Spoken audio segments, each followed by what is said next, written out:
Okay. So there's a line in the beginning of this week's Torah portion, a bitter line. Oh, come into this. Look at you. Look at you. Thank you. There's a line in the beginning of this week's Torah portion. It says that they embittered their lives.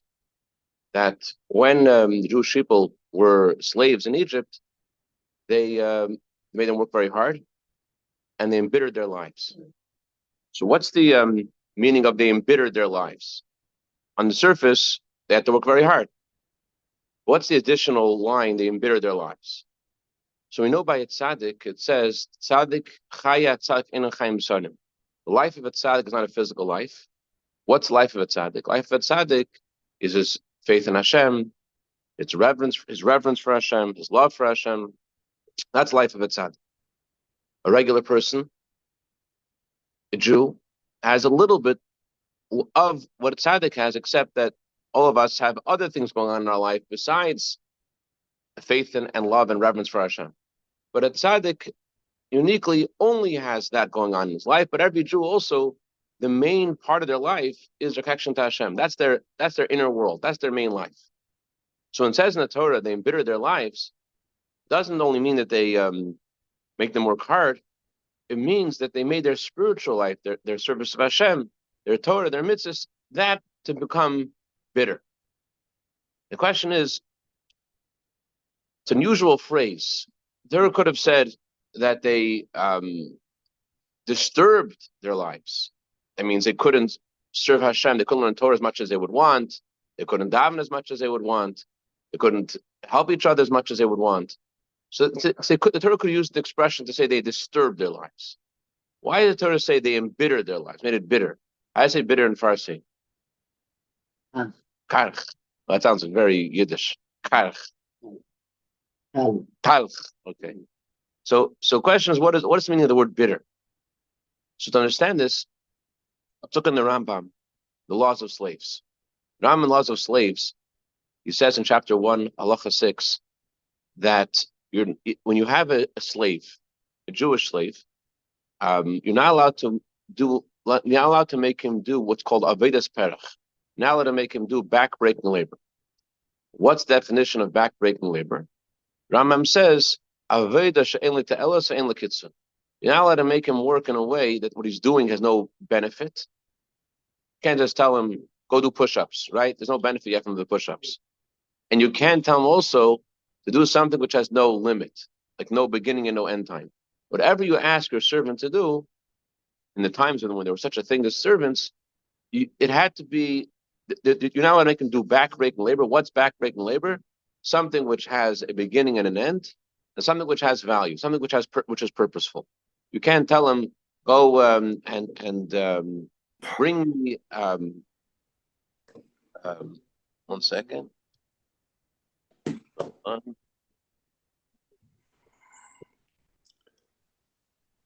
You do this. Hold on. Okay, we'll figure it out later. Like the rest of if you figure out a way to put it on mute, it'd be great. So, so the Haggais Maimonides, he comments on the Rambam, and he says, how does the Rambam know what the definition of Vedas Perach? How does he know the definition of back-breaking labor? Is we learn this from Egypt. Whatever was done in Egypt, that's what we call back-breaking labor. That means the Jewish people in Egypt, what did they do? The Egyptians made us do things which have no benefit and things which have no end, no beginning, no end, and to keep on working without seeing any end in sight, and to do things which have no benefit. So we learn the laws of slaves from Egypt, which also tells us that we learn what happened in Egypt from the servants. We can understand why the Torah calls it back-breaking labor. Why is it called back-breaking labor? What is back-breaking labor?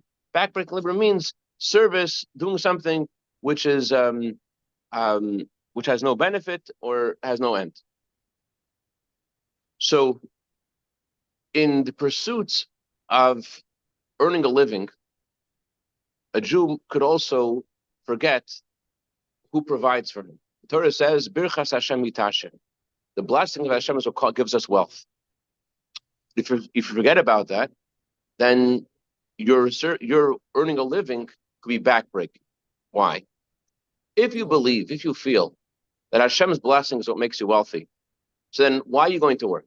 Going to work because Hashem said so. Hashem said, I want you to go make a vessel for your livelihood. I want you to go and create a keli, create a vessel. So you feel that what you're doing is not really accomplishing anything. It's merely making a vessel for God's blessings. God's blessing is what really makes everything happen. And all you're doing is just creating a vessel for Hashem's blessing. So if you feel that way, then you don't invest in your business, your heart and mind. You don't put all of your inner world and your imagination and your curiosity and all of that into your business, because it's nothing to do with your imagination, your curiosity, and your know-how. You can't make it better. You can't make it worse. Hashem is what makes the blessing. Hashem is what makes the business successful or not successful. As King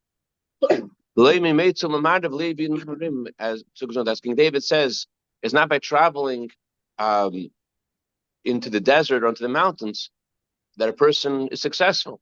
Hashem is the one who gives us success. So if you realize that, so first of all, you're not going to invest all your curiosity in your business. And second of all, you're going to be able to put a limit and a border to when you start working and when you stop working. My friend over here at Kobe told me that on Friday, he was at his work and his business. I love this. Sorry, Kobe, I have to say the story again. He was in his business and everyone's looking at him. It's the busiest time of the year in the diamond industry. On Hill on 6th Street, it's prime time. And he's closing up on Friday afternoon early for Shabbos. And someone says to him, why are you closing? Kobe said, my boss told me to close. So, which is true. But besides that, let's unpack that. What it really means is it's not just your boss. If a human boss, he's not in charge of how much you make. But here it's the one who is in charge of how much we make.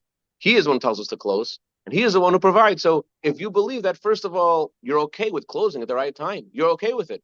As you said, you're okay when you said it to yourself, my boss told me to close, you felt good about it, right? You felt better. So you felt like, oh, this is what I'm supposed to be doing. This is how I earn my livelihood. You're okay to spend time learning, to spend time davening, because that's what your boss tells you to do, and he's the one who provides. So if you believe that your boss provides, that Hashem provides, then you're not gonna. You feel like an employee, and if you're an employee, you don't invest your whole world into it. Your thoughts and your feelings are reserved for more important things, like your family, like Torah, like mitzvahs, like davening. That's where your curiosity is. That's where your interests lie. However, if you feel that it's your hands that make you successful, that it's your know-how in this, then your service, your earning a livelihood is going to be like Avedas Perach, going to be backbreaking. Number one, it's going to be Aveda Shein Lekitzva. You're not going to stop working. You can't stop working because the more you work, the more you'll make. If that's what you believe, if you feel that you're earning it, it's you makes it happen, then it's Aveda Shein Lekitzva. It never stops. So when do you stop wanting to earn money? How much money do you want to earn? You want to earn as much as you can. And so the more you work, if you believe the more you work, the more you earn, then there's this Aveda Shein Lekitzva. There's never stops. And number two, it's Aveda Shein Lete'eles. It's like telling the servant to go and do push-ups, because there really is no benefit in your work also. Why is no benefit? Because Hashem is the one who provides. So if you feel that your business itself is what provides your livelihood, so what you're doing is you're doing something which actually has no benefit. You're actually doing something which is meaningless, doesn't make you earn one more cent. No matter how much you invest, as in Hayom Yom, no matter how much money and how much time you put in your business, you can earn 1 cent more. So even during the times that you are meant to go to business, but you're doing business in a way that has no benefit because you're looking at your business as if it's a source of something when really it's not.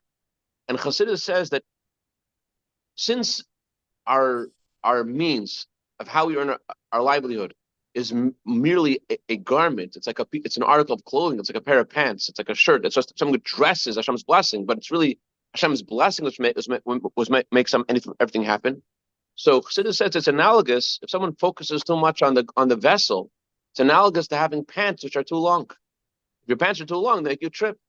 In a similar way, if a person invests too much thought and too much energy in the vessel by whose means they earn a livelihood, what's going to happen is is they're going to actually not. It's going to defeat the whole purpose. It's going to mess up their livelihood. Right, focusing on the vessel and thinking the vessels what causes them to be successful or not. That actually disturbs. Not only they're not going to gain by all the extra hours they spend in their livelihood. The extra hours are going to mess up their blessing from Hashem. So, where does this come from? This idea of going out to work and never stopping and doing something meaningless. People live their lives like this. This is something which, mamish, literally, people live their lives in this way. This is what people call dead-end jobs, except they don't realize that even what people call non-dead-end jobs are also dead-end jobs. You're doing something which has no benefit and has no end. Where does it come from? So everything that happens in this world comes from Hashem. And this phenomena actually originates from Hashem. Hashem is infinite. Hashem has no beginning and has no end. And also the neshama comes from Hashem. Hashem is a part of Hashem. And the neshama has also this feature of having no beginning and no end. Meaning, we know in neshama, the way neshama approaches serving Hashem, what does the neshama think about serving Hashem? The neshama thinks, I'm serving Hashem for no benefit to myself. The neshama is ainly to Elis. Its attitude, I'm learning Torah, I'm doing mitzvahs. I don't care about any benefit for me. I'm not paying attention to my benefit. I just, as the Rambam says, King Solomon says, be infatuated with her always. The Jew is just infatuated with Hashem, and he wants to constantly be connected to Hashem. It's not about what he's going to gain. He just wants to be close to Hashem. It doesn't matter what he's going to gain. He doesn't think about what he's going to gain. It's an avodah sheli ta'ala. The service of Hashem is for no big benefit. And also, the service of Hashem has no limit. A Jew is ready to give his life rather than sever his bond with Hashem. A Jew goes all the way without any limit in the service of Hashem. He's ready to die. A avodah she'en la kitzur, the service of Hashem which has no limit. So because the neshama has this phenomena in itself, that its service is she'en la kitzur, she'en la ta'elas, that it serves Hashem beyond the limitations to the point of self-sacrifice.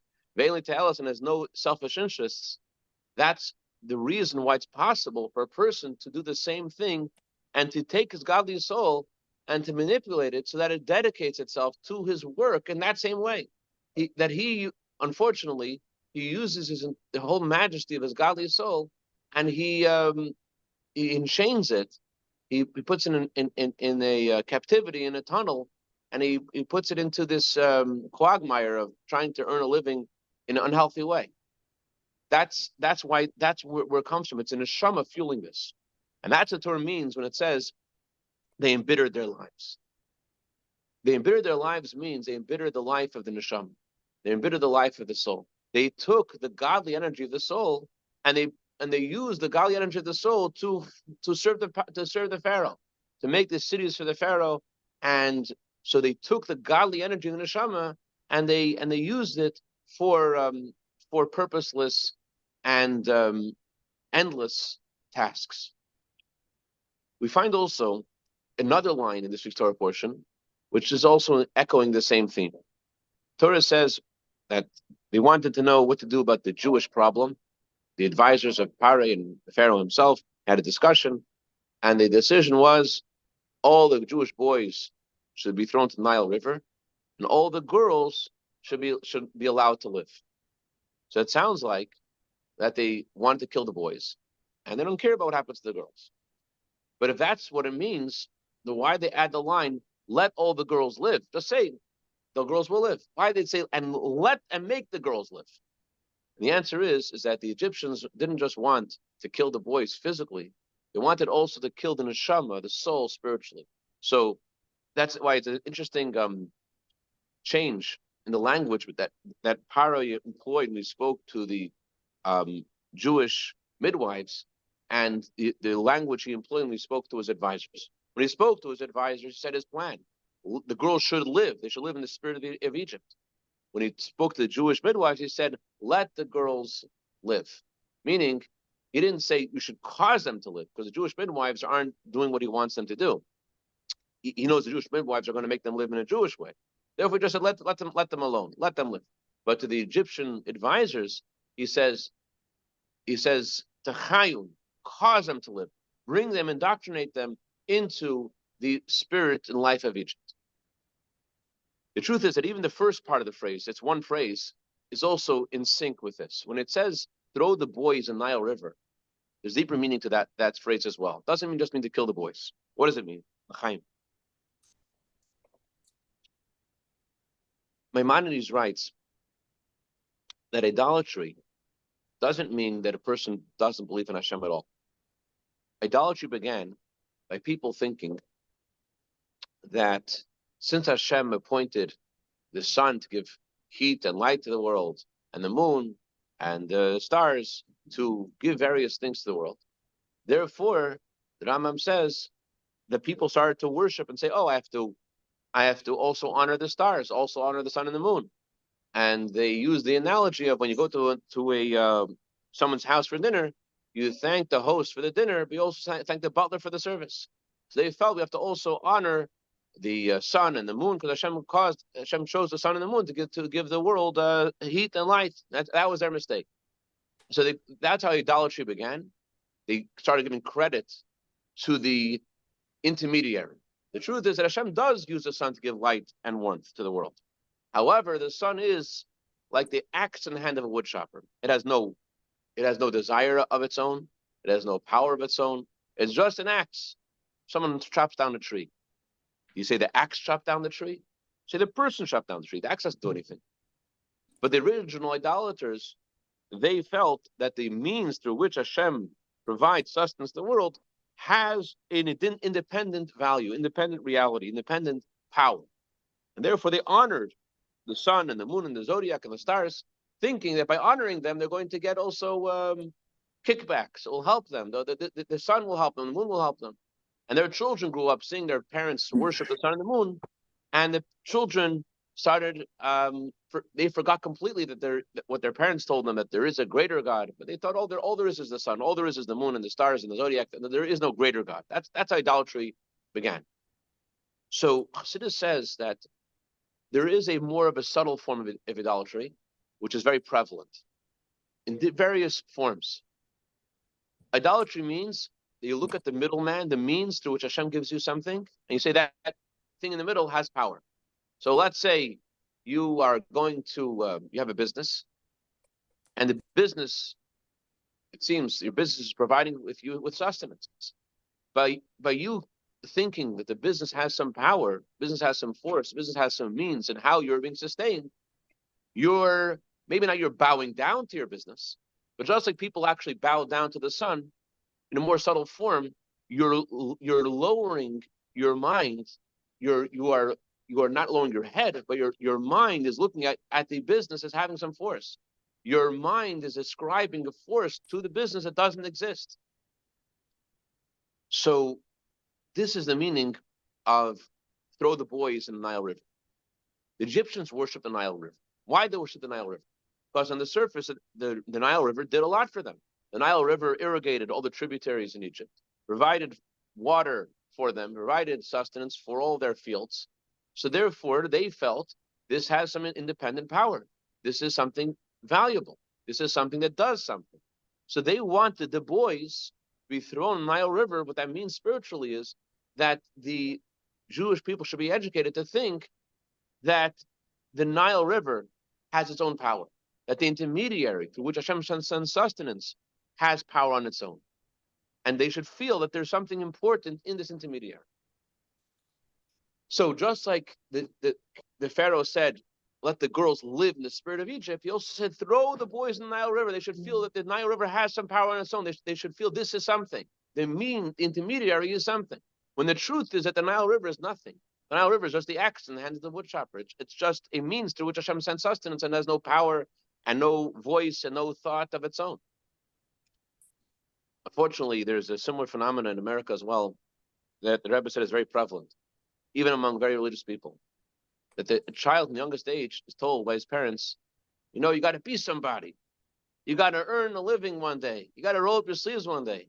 And the parents tell the children, you got to pay attention. Now I'm taking care of you, but one day you're going to take care of yourself. And they tell the child, you got to go do good in school because you're going to go to college. You're going to have to stand on your own 2 feet. And the child, what you're doing to the child is you're not letting the child be what? Where is God? Right. And not only that, the child's supposed to, it always was in Jewish history, always, Jews didn't focus on earning a living when they're were their children. They didn't do that. They just educate their children to just learn Torah and do mitzvahs and not worry, not think about it. But unfortunately, parents, Rebbe says, they are indoctrinating their children with this sense of there's some other force they have to be concerned with besides Hashem. Instead of like living this wholesome, beautiful life, it may sound like it's you're shielding them from reality. It's the opposite. You're exposing them to the true reality. The adult parents, they're not the ones who are out of touch with the reality. They're the ones who think, oh, the reality is that there's some other force out there and have to contend with that other force. That's not true. The real reality is only Hashem. He's the one who provides. So just like when we were in Egypt, Torah says it was the merit of the Jewish children. When we crossed the Red Sea, they were the first ones to recognize Hashem. The educated children, they didn't throw them in the Nile River. They educated them in the path of Hashem, and they recognized Hashem when they left the Egypt. So too it says that in the merit of educating our children in this spirit, that we will merit to see the coming Mashiach. The Mashiach will point at the children who are servants of Hashem, who are soldiers in the army of Hashem, and he will say, I think that Rebbe used the language, made in America. Here are the soldiers of the army of Hashem, made here in America. That's what it has to be.